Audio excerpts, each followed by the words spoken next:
Why ain't this just goddamn foreboding? Come at me, Xanadu, what you got?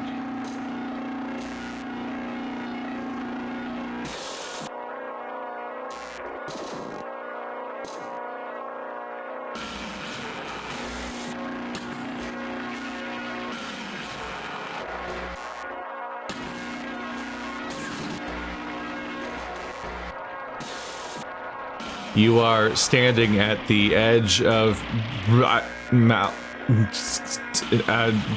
Fles. Ha! This thing's in a rough shape. Try blowing on it. Found a way to blow some dust off the keyboard and presses the return key.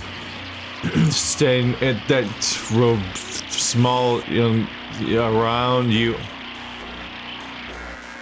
Okay, that's worse. It kind of looks like a house. Tap house. House. Hats. Cat.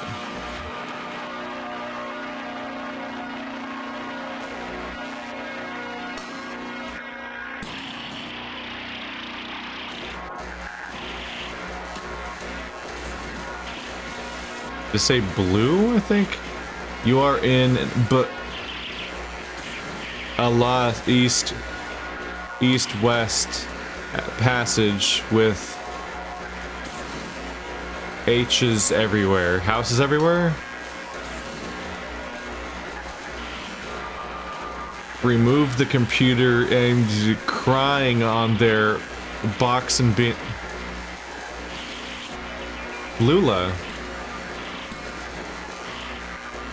Somebody and Lula removed the computer. Did that say Lula? Lula. The Donald Inventor. I think Lula said Donald Inventor. I've got the machine and from the School of Music, maybe? Tied up to my... So we won't axe type, so... Seth has slate and the punch cards. He is transcribed from the... Read him, he's too... Typewrite the paper reader. Something about writing. Punch cards. And you've got... How's your back holding up? Damn, I can't tell what she's saying. She wants to know how your back's holding up. Oh, I have a portable degausser with me. All systems like this one can build up a remnant of magnetic field that sort of warps everything along whatever pattern it's settled to, you know? The degausser clears up that by suddenly shaking the magnetic field around it till it's uniform again. That's how I like to think about it anyway. Like shaking a snow globe. Worth a shot.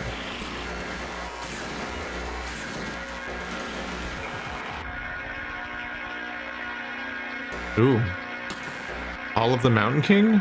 Was that where... Yeah, it's trying to get there.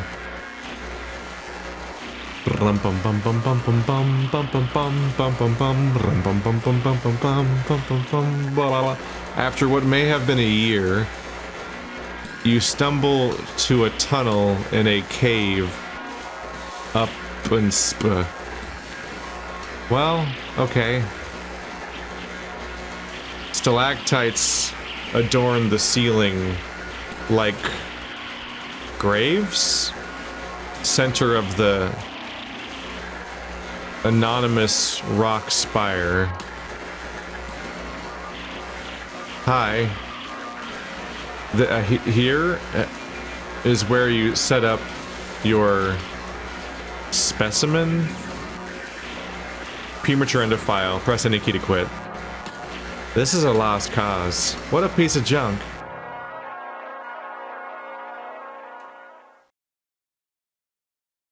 Oh no, is that it? No! I want to see where we go with it. What a bummer. Hall of the Mountain King.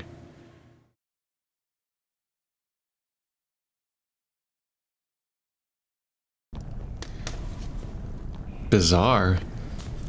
And what was that about Lula? Maybe Donald knows how to clear it up a bit.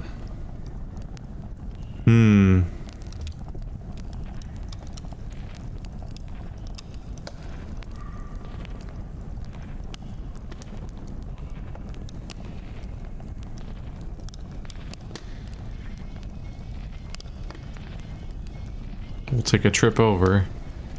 You can absolutely hear the little robot legs. It's a really beautiful room.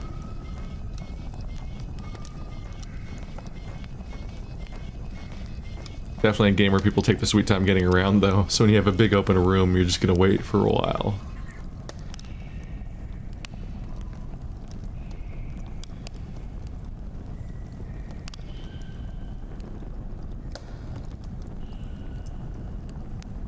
I clicked the Donald button, so we're just kind of waiting for the camera to catch up at this point, actually. Funnily enough, all the slow-moving characters, I think, already reached their destination.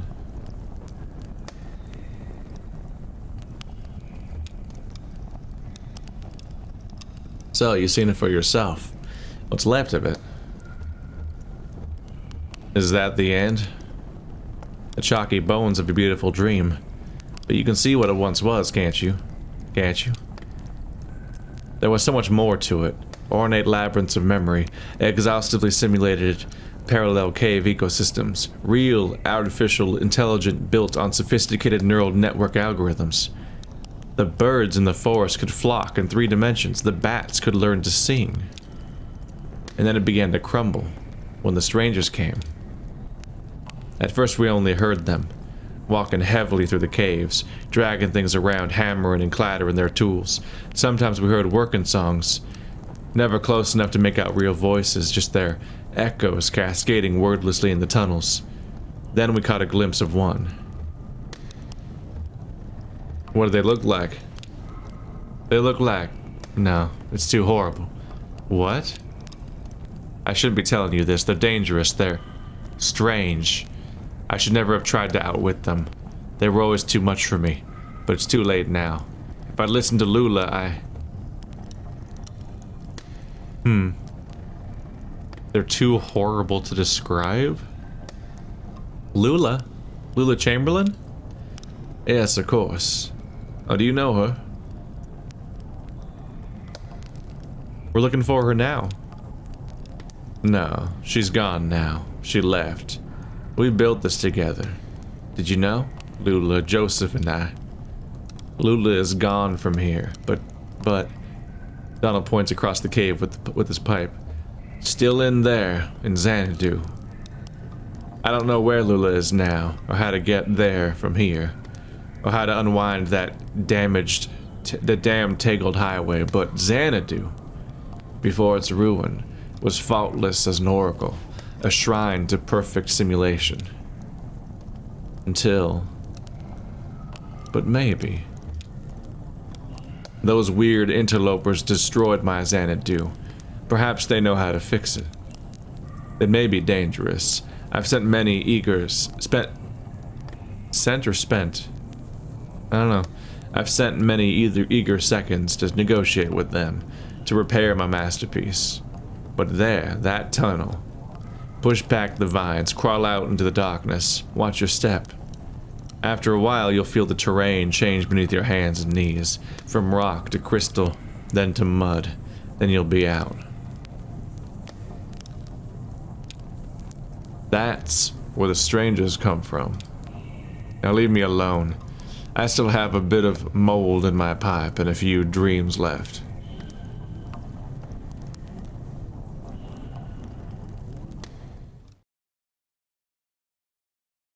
Where? Oh.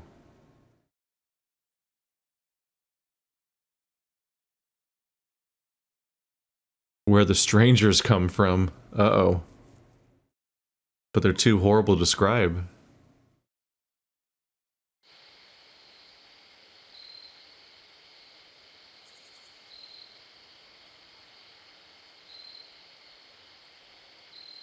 They come from a graveyard?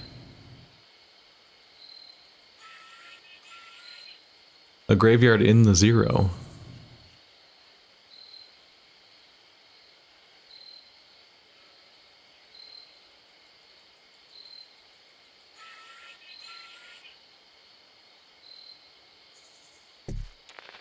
Well.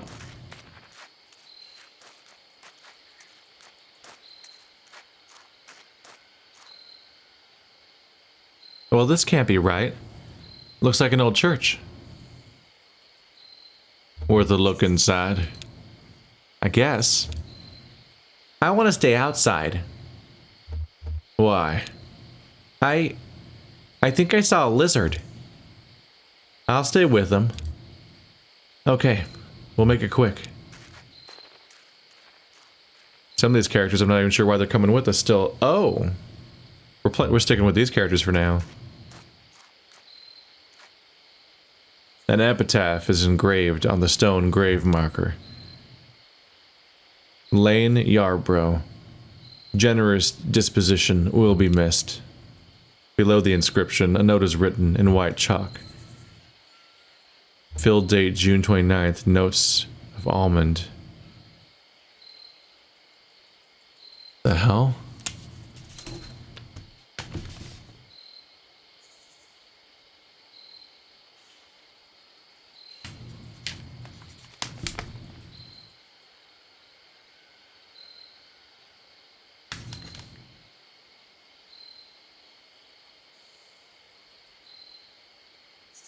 I wrote down Lane Yarbrough HT 8191T almond. I don't know. You never know, I suppose.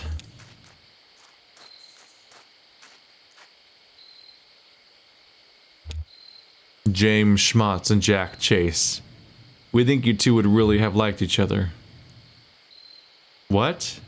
You would have liked each other? Did you bury people that didn't really know each other together? Or is this a grave for their relationship that never happened? HT 8192B, fill date July 24, weird finish. No, I think okay, these probably don't matter. They're probably gravekeeper notes. Like the date that the grave was filled, the designation of the grave, and like a note about the coffin perhaps. Like the other one smelled of almond. Maybe it was almond wood. This one has a weird finish.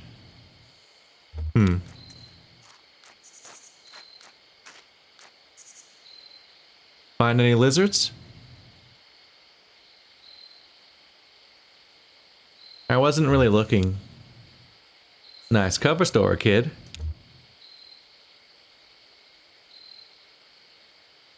Why do you dress like a punk? A punk. Now what's a punk dressed like, kid? Can you tell me? I dress like Junebug specifically. I want to be specific.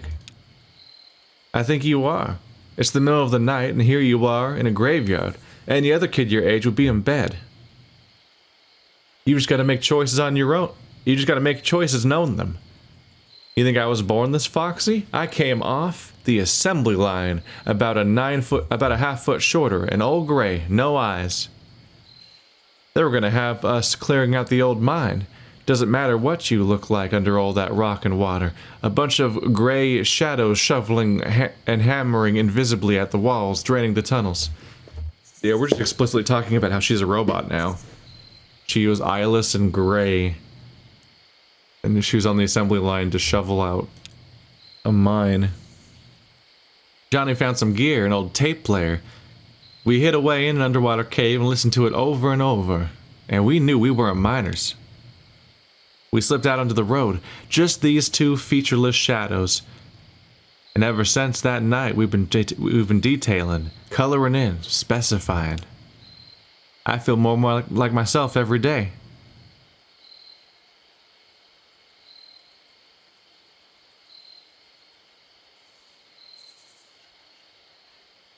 I feel less like myself without my folks. Sure, Some people are born into a family, nothing wrong with that. They're figuring each other out a bit. Oh, that cuts the scene off. There you are. What'd you find in there? It wasn't... Hey, what's going on? You look flushed, old man. It doesn't matter. Right, okay. Right, okay. We got what we needed. Let's go. What did they find? There's something made mysterious about how you switch between different characters in this game. And you don't always know what the outcome's gonna be. Did they see where the outsiders? A man wearing large glasses inspects the ceiling.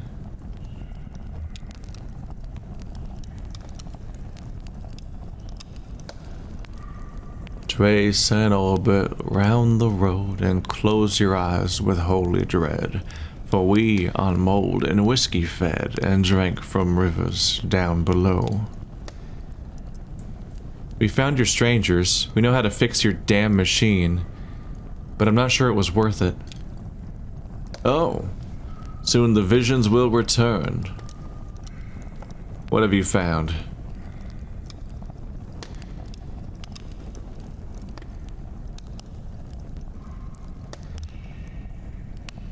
They say you need to scrape the mold off the timing crystal. But the mold...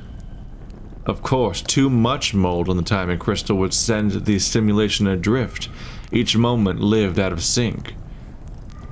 But by all means, yes, clean the timing crystal. They seem spiteful and frustrated and unhappy about something. I don't know. The outsiders were too much to describe. Something's wrong with them.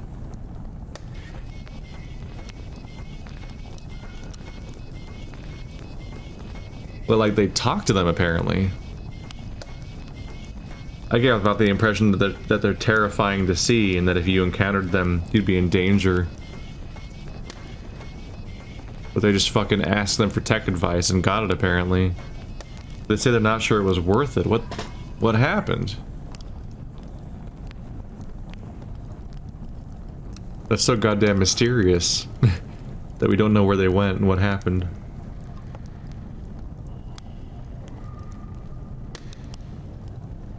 This camera takes its sweet goddamn time rotating around the map.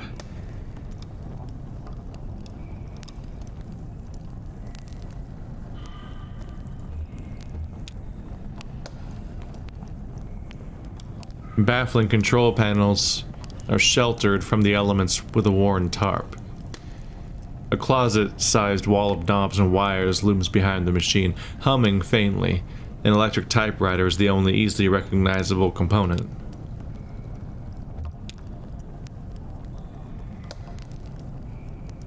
Do you see anything that looks like a timing crystal? Yeah, right here behind the control panel. It's filthy. Right. We're supposed to scrape off the black moldy stuff. It's weird, like, I get to choose what so many characters say. In this case, I apparently got to say what the outsiders said. The strangers or whatever. I got to say what their advice was.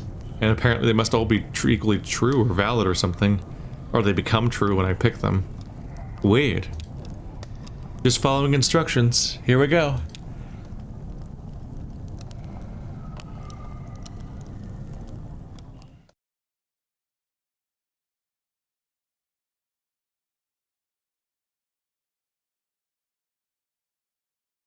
Part of me kind of wonders sometimes how any of them got so certain about what they needed to do on a given day. And what their mission was today.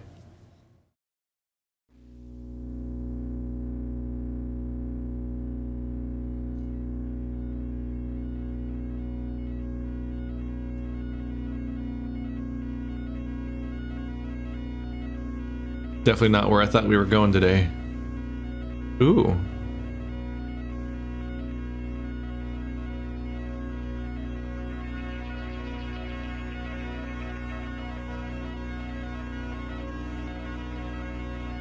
Xanadu at end of road.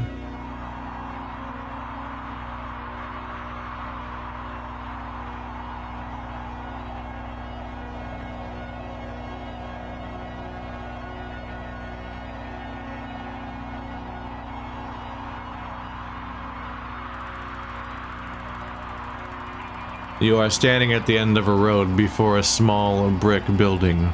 Around you is a forest. Check out the building. Enter building. It's interesting that I have a variety of choices at any given moment. The way you do in many games, but like each one of them is representative of a personality type, basically.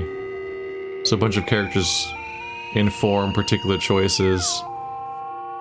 It's like Ezra always wants a spontaneous, curious, wild choice. This music's adorable. And it's typewriting out the text for me. You are inside a building.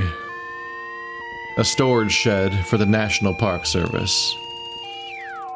There is a sensible, modern electric lantern nearby. Get the lantern. Taken.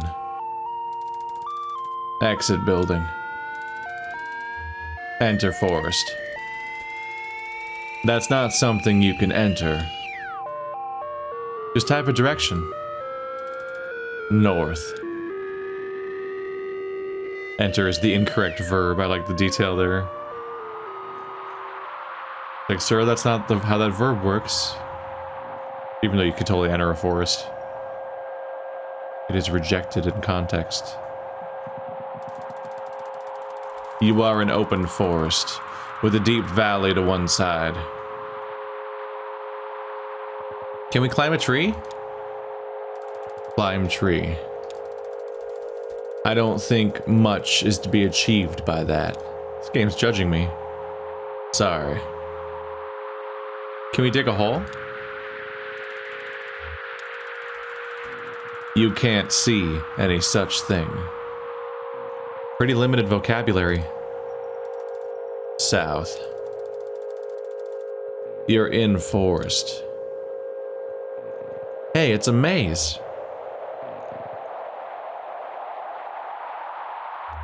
West? You're in forest. Lula is here, soldering replacement components in a small handmade radio. Oh, we should talk to her. Ask Lula how she is doing. Hi, Donald. I'm getting the strangest interference out here. I've been tuning the radio circuits gradually as we go, swapping capacitor values and tweaking resistor networks. It was working for a while, but everything I can pick up sounds so distant and muffled. Lula hands you a radio. Well, maybe you'll have better luck. You're good at this stuff. Just don't forget to give it back. West? West. You're in forest. Joseph is here, tapping with a small stylus on a modified pocket braille slate. A small gray kitten, no more than a few weeks old, dozes comfortably on top of his backpack. Maybe he has something to say.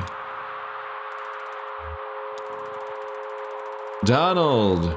I was just transcribing your footsteps. Sounded like... Joseph runs his finger along the index card he's been tapping on, from right to left. Long, weary song, drearily gone, dearly gone. You beat a melancholy shuffle through these woods, Donald. Ha!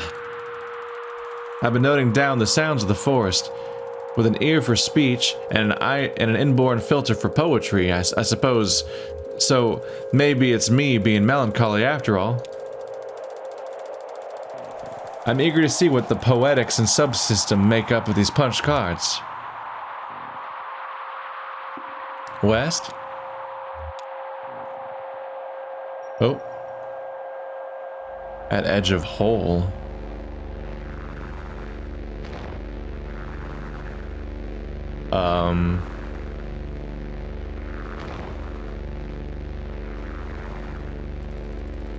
You are at the edge of a massive hole. The dirt gives way to rock as the ground sinks into darkness. The computer tied to your upper back slickens with sweat in the afternoon sun. The rope slung around your shoulder has slipped under the strap of your backpack, digging uncomfortably against your collarbone.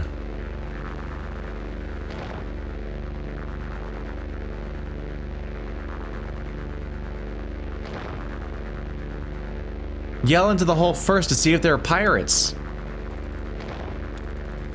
I only understood you as far as wanting to yell. Yell, any pirates down there? No response. Sorry, kid, you're batting 0 today. At least we know there's no pirates. Shine the lamp into the hole. Light lamp. Your lamp is now on. I'm kind of surprised it wasn't on before I walked into the forest. I guess that was... I just felt that was implicit. Shine lamp in hole. The lamplight only reaches a few yards down the hole, where the rock is coated in a slimy black mold. You can tell that the walls are too slick to climb safely without assistance.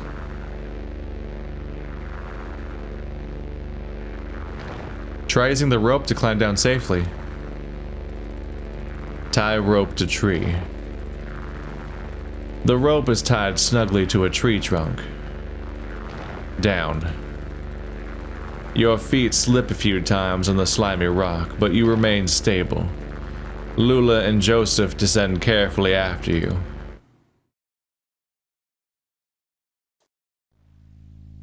In Bedquilt. What? Ah, they make all the directions look like throats. You can see the depth of the area through the other parts of the area. It's got this big, scanner somber kind of feel. That game is creepy. You are in Bedquilt, a long east-west passage with holes everywhere. We've been here before. I've read this message before. How did I get this far? How did I get this far? Joseph and Lula remove the computer equipment they are carrying on their backs and begin setting up. That's the last trip, so everything's down here now. Say something back to her. Say something back. You make an awkward joke. Don't be so morbid. Lula looks pensive. Ask her about the cave. Having second thoughts, I don't blame you. It's unsettling down here, weird acoustics. Earlier, as we were climbing down, I thought I heard voices for a moment. Or, not voices themselves, but the echoes of voices. Singing. Some kind of eerie, tuneless working song. I'm glad I'm not down here alone.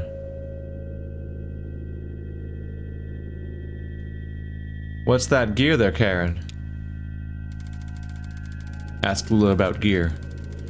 Sure, Donald. We may as well take inventory. I've got the tape machine and the synthesizer parts we borrowed from the School of Music. It's all tuned so that tuned up to my voice, so we don't have to type so much. Joseph has his slate, and the punch cards he's transcribed from the poems we read him. He's got the typewriter and a paper tape reader. And you've got the CRT display. How's your back holding up? We read that message before. And the punch cards and transcribed the poems. Yeah.